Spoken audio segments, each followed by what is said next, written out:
Joshua on the camera, and this is Nathan's city walkthrough. Yep, so this is my city. Welcome to Brick System Brothers.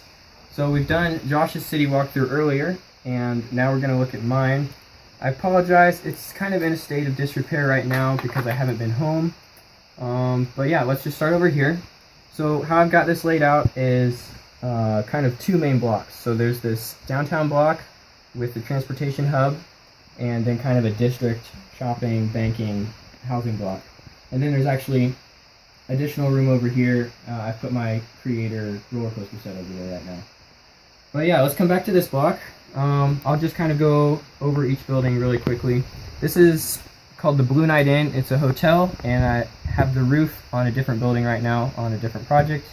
So that would just be normally a black roof, 45 degrees.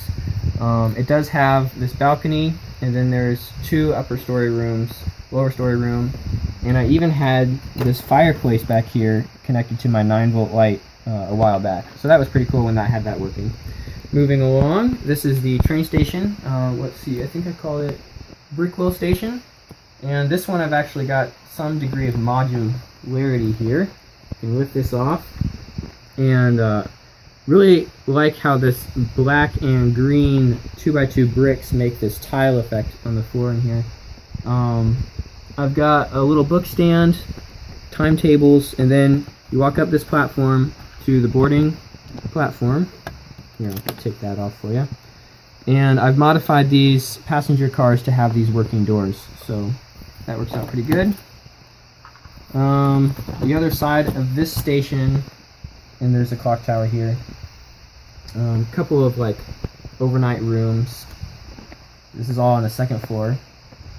And you walk across over the train tracks, and this is kind of like the cargo depot side of things.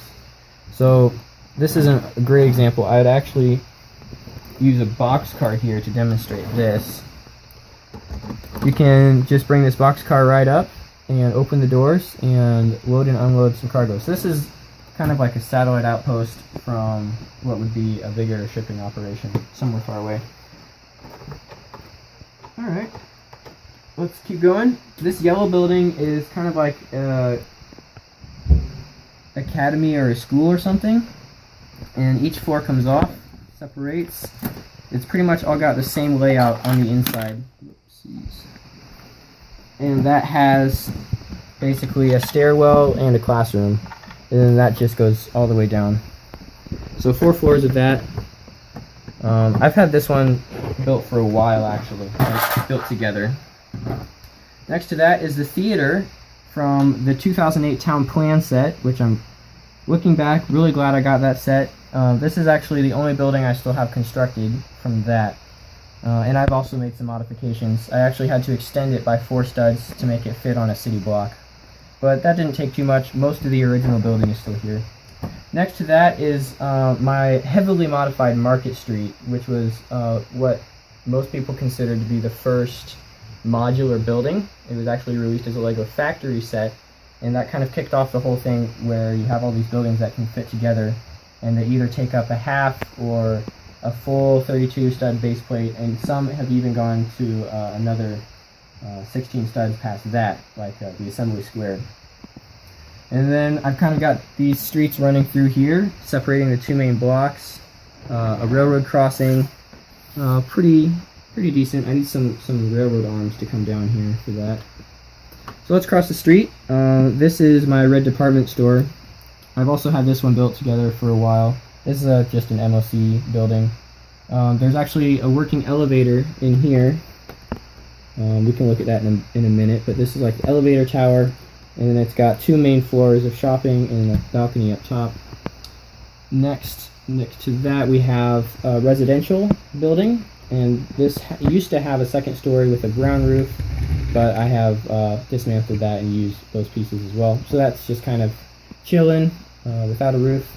There's a garage next to it, and then finally all the way over there is the brick bank, and that's my most recent building addition to the city. And everything past that is kind of like the edge of the city, you know, like a amusement park or something like that.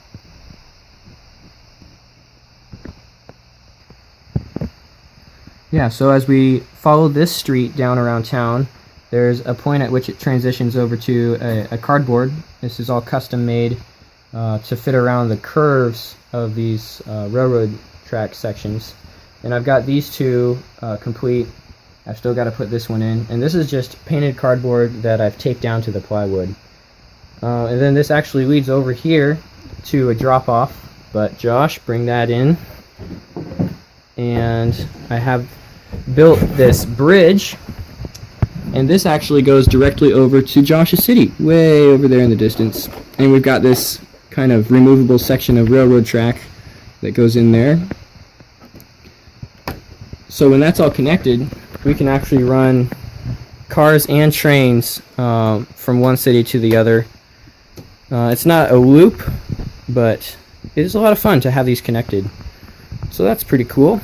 Oh yeah, I also just want to mention kind of about my railroad layout real quick. I've got an oval in the center that's 9 volt, and directly outside of that, so the second track here is kind of another oval shape, but that is remote control, and that kind of loops around there, makes a wider loop, and then it splits right here to go again on the outside, and that goes all the way around behind and joins back up over here. And there is a switch point to where you can go from the 9 volt over to the RC. And then there's an additional switcher here. If you go over here, you stay in the city. Taking this one puts you over on the bridge over to Josh's place. Alright, so let's look at the back of the buildings. These are all open back structure so that you can access the inside. So yeah, not much to say about that. Many of them also have that removable roof function. But over here in the red building, what I wanted to show you guys was the elevator. So that works. Well, it just broke. I haven't used this in a while, so I'm not surprised. But anyways, it worked at one point.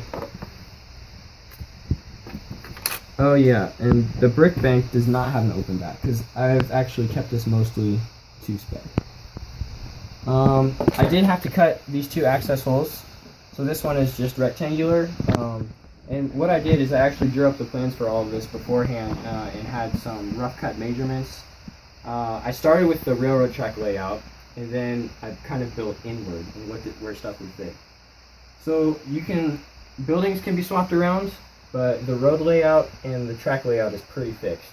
And that's fine with me. I haven't changed a lot in the last couple of years. So I've got this rectangular cut out where you can go and stand up and access all over here. And I've got this kind of half moon one that follows the shape of this semicircular railroad track back here. And this one is pretty comfortable size. This one gets a little tight, but it still works pretty good. Plenty of room for expansion over here.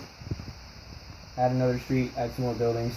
I know what my city lacks is residential living space, so that's kind of the next stage when I get back into working on this, but pretty happy with it, especially the train layout part. I put a lot of thought into that, and it paid off. If I had them running, I'd show you guys, but I've got all the motors out right now. So. And that's about it. Thanks for watching.